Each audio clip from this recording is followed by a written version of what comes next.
प्रिय विद्यार्थियों नमस्कार। एजुकेशन स्कूल परिवार में आपका स्वागत है। हम दिल्ली पुलिस के प्रीवियस पेपर सोल्व कर रहे थे। आज हम 27 नवंबर 2020 को जो आफ्टरनून शिफ्ट में एग्जाम हुआ था उसको सोल्व करेंगे। क्वेश्चन नंबर 1, उस समचतुर्भुज का क्षेत्रफल सेंटीमीटर स्क्वायर में कितना होगा जिसकी भुजा 10 सेंटीमीटर और छोटा विकर्ण 10 सेंटीमीटर है। समचतुर्भुज के बारे में दे रखा है भाई, रोम्बस।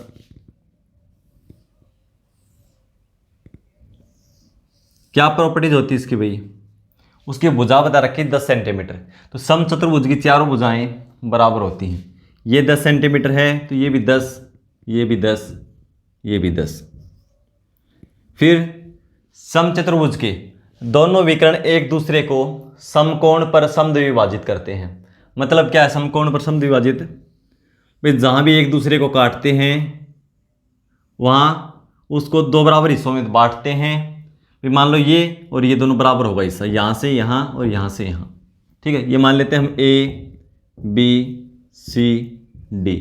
ये मान लो ओ है यहाँ पे केंद्र, तो ओ सी ओ बी बराबर होंगे, ए ओ और ओ डी बराबर होंगे। ठीक है, यानी समकोण पर समद्विभाजित करते हैं, दो बराबर भागों में बांटते हैं और साथ के साथ क्या है समकोण बनाते हैं। ये सभी कोण यहाँ पे कितने 90 डिग्री के, ये भी 90 डिग्री, ये भी 90 डिग्री और ये भी 90 डिग्री का है और ये भी 90 डिग्री का, सभी समकोण बनाते हैं। ठीक है, क्या बता रखा है, एक भुजा दे दी 10 सेंटीमीटर जिसकी भुजा 10 सेंटीमीटर, चारों भुजाएं बराबर होती हैं। ठीक है, छोटा विकर्ण 12 सेंटीमीटर है, ये छोटा विकर्ण है 12 सेंटीमीटर है, ए डी कितना है 12 सेंटीमीटर। तो ये बराबर भागों में बांटता है, जब ये एक दूसरे को काटते हैं तब इधर 6 ये है 6 सेंटीमीटर ए ओ और ओ डी भी कितना है 6 सेंटीमीटर। बिल्कुल इजी है। देखो अब देखो समकोण त्रिभुज है, समकोण त्रिभुज का ये हम आधार मान लेते हैं, ये लंब मान लेते हैं, तो ये क्या हो जाएगा कर्ण यानी बेस, ये परपेंडिकुलर हो जाएगा, ये हाइपोटेन्यूस हो जाएगा। तो आसानी से हम ये निकाल सकते हैं भाई, ये निकाल लेंगे। ठीक है, पाइथागोरस प्रमेय का प्रयोग करके निकाल लेंगे। क्या होता है वो, लंब का स्क्वायर यानी ये क्या है लंब, ये आधार और ये कर्ण हाइपोटेनियस। तो देखो कर्ण का स्क्वायर बराबर लंब का स्क्वायर प्लस आधार का स्क्वायर। ठीक है भाई, कर्ण कर्ण कौन सा, ये भुजा है, ये समकोण त्रिभुज का कर्ण हो जाएगी हाइपोटेनियस। कितना है 10, 10 का स्क्वायर 100 बराबर लंब, ये हमें निकालना है, ये x मान लो तो ये भी x हो जाएगा।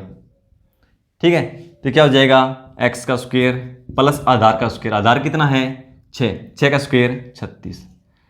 अब देखो इसको इस साइड लाएंगे तो माइनस का कितना हो जाएगा, 100 में 36 घटाएंगे 64, x स्क्वायर बराबर 64 और x का मान कितना आ जाएगा 8। ये 8 है तो ये भी 8 है, निकालने की जरूरत नहीं है क्योंकि दोनों समकोण पर समद्विभाजित करते हैं। अब देखो एक कर्ण कितना था विकर्ण 12, दूसरा कितना हो गया 8 और 8 16। क्या निकालना समकोण समचतुर्भुज का क्षेत्रफल। क्षेत्रफल क्या होता है, पहला विकर्ण गुणा दूसरा विकर्ण बटा में 2। तो एक विकर्ण कितना 6 और 6 12 और दूसरा विकर्ण कितना है 8 और 8 16। 2 से भाग कर दो, क्षेत्रफल आ जाएगा समचतुर्भुज का रोम्बस का। ठीक है, 16 गुणा 6 96 centimetre square. Option D. Question number 2, 3 वस्तुओं को प्रति वस्तु 200 रुपये के मूल्य में खरीदा गया, उनमें से एक को 12.5% की हानि पर बेच दिया गया।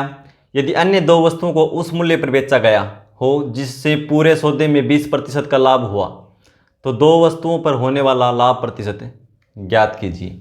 भाई 3 वस्तुएं हैं, तीनों को हमने 200 रुपये में खरीदा है, तो कुल कितना हो गया 600 रुपये।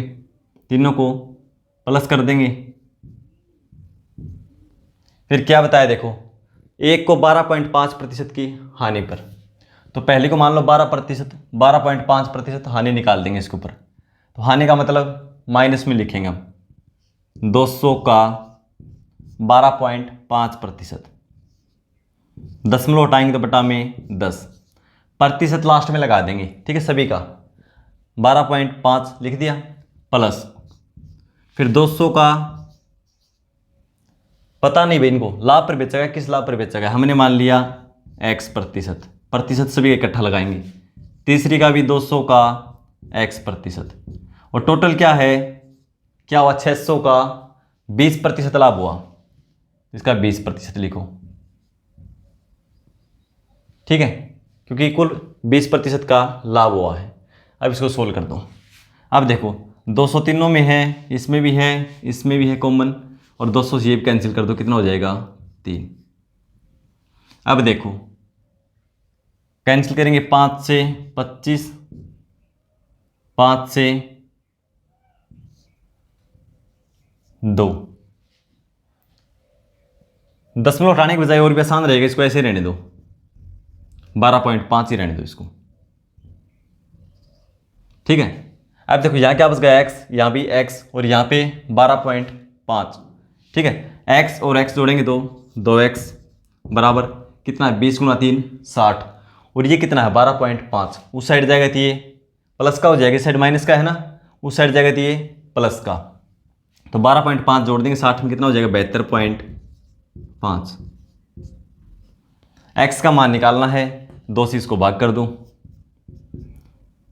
कितना हो जाएगा, 2 से 3 6 2 और 5, 36.25% लाभ पर बेचा गया उन वस्तुओं को, ठीक है। Option C. Question number 3, B की तुलना में ए 5 गुना कार्य कुशल है और इसलिए एक कार्य को पूरा करने में बी से 52 दिन कम लेता है। यदि वे दोनों एक साथ कार्य करें तो वह कार्य कितने दिनों में पूरा हो जाएगा। फिर दो व्यक्ति ए और बी, यानी कि एफिशिएंसी दे रखी हुई कार्य क्षमता, बी की तुलना में ए 5 गुना कार्य कुशल है। मान लो ये 1 यूनिट कार्य करता है तो ये कितना करता है 5, हो गया ना 5 गुना, 5:1। समय का अनुपात निकाल लेंगे, हमेशा कार्य क्षमता के विपरीत होता है भाई, जो काम ज़्यादा करता है वो समय कम लेगा और काम कम करता है उसी समय ज़्यादा लगेगा। यदि कार्य सेम है तो 1:5 हो जाएगा। अब देखो समय का कितना अंतर अनुपात में, ये 1 ये 5, 4 अनुपात का अंतर है, और दिन में कितना बता रखा है 52 दिन कम समय रहता है, यानी 4 अनुपात की वैल्यू कितनी है 52। 1 की निकालेंगे तो 4 से भाग कर दो, कितनी आ जाएगी 13।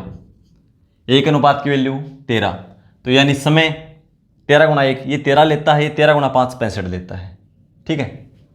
अब देखो इसका समय पता चल गया हमें 13 दिन, और इसका निकालना हो 13 गुणा 5 65 दिन।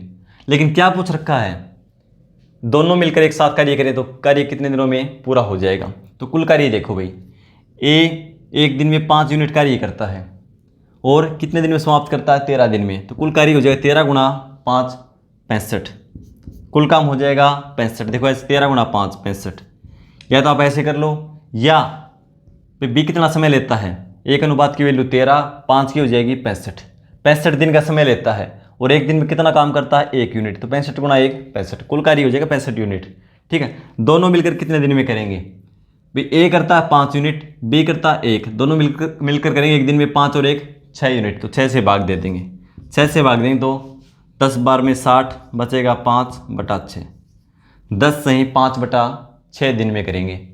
Option B.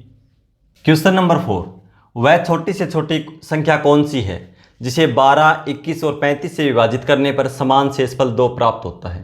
भाई छोटी से छोटी संख्या, तो क्या करेंगे 12, 21 और 35 का एलसीएम निकालेंगे। सबसे पहले 12, 21 और 35, गुणनखंड विधि से निकाल लो, या वैसे बता सकते हो तो वैसे भी नॉर्मल है, कर सकते हो आप, ठीक है। इसके फैक्टर वैसे कर लो या गुणनखंड विधि से कर लो।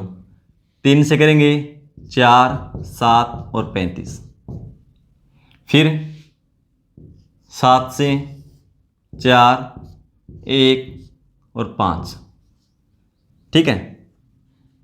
अब भाई 3 गुणा 7 21, 21 को 5 के 20 गुणा करेंगे 21 और 20 की, 21 दूनी 42 यानी 420, एलसीएम कितना हो जाएगा 420।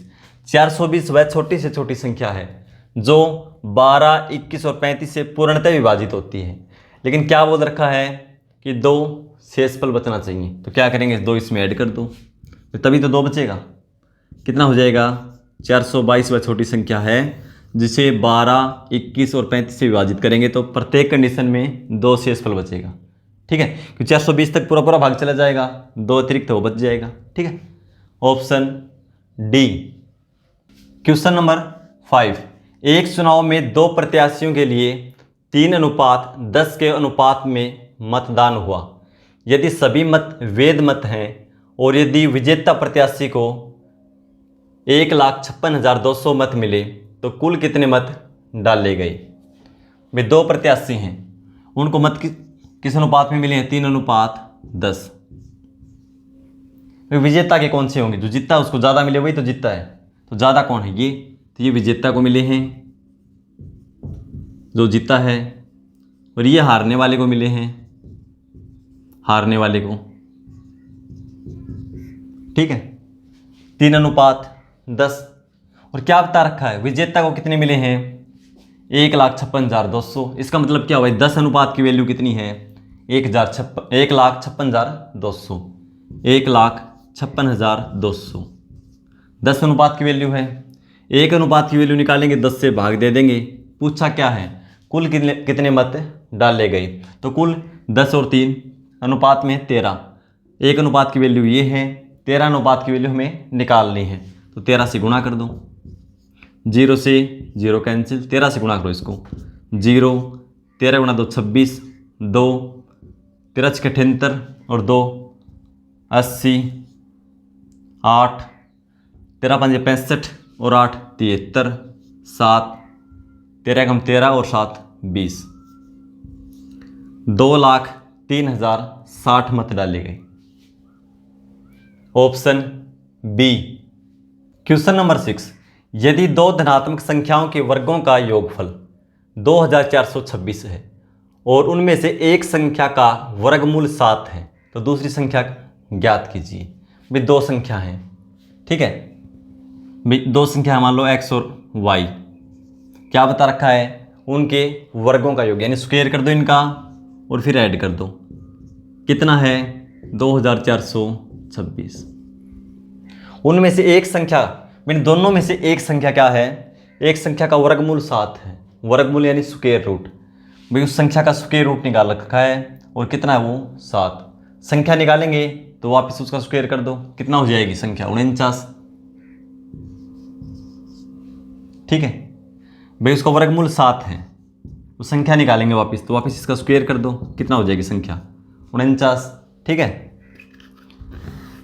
और ये क्या था, उसका स्क्वायर, तो 49 का स्क्वायर कर दो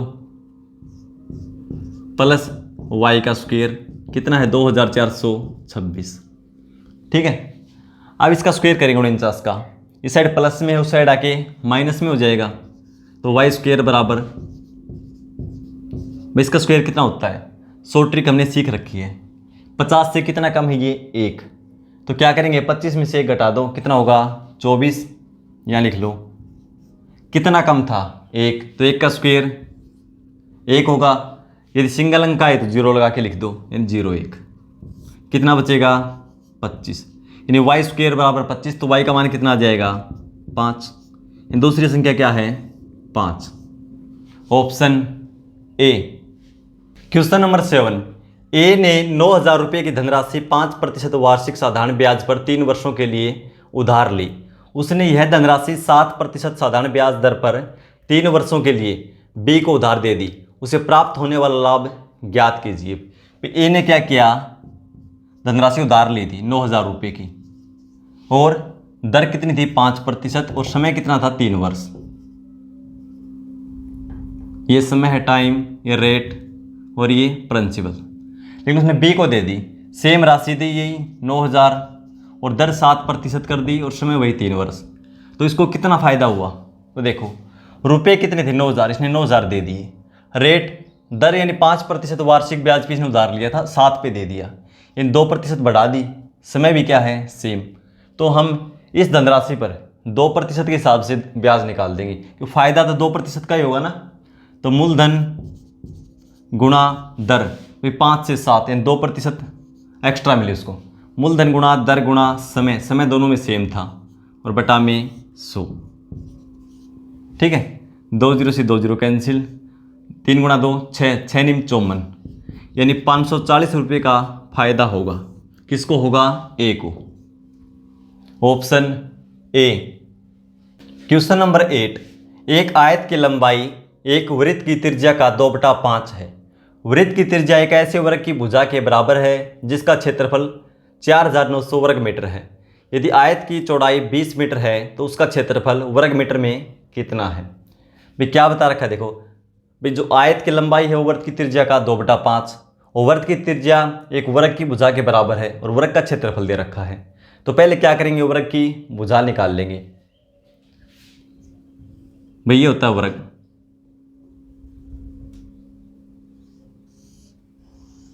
ठीक है, इस टाइप का होता है वर्ग।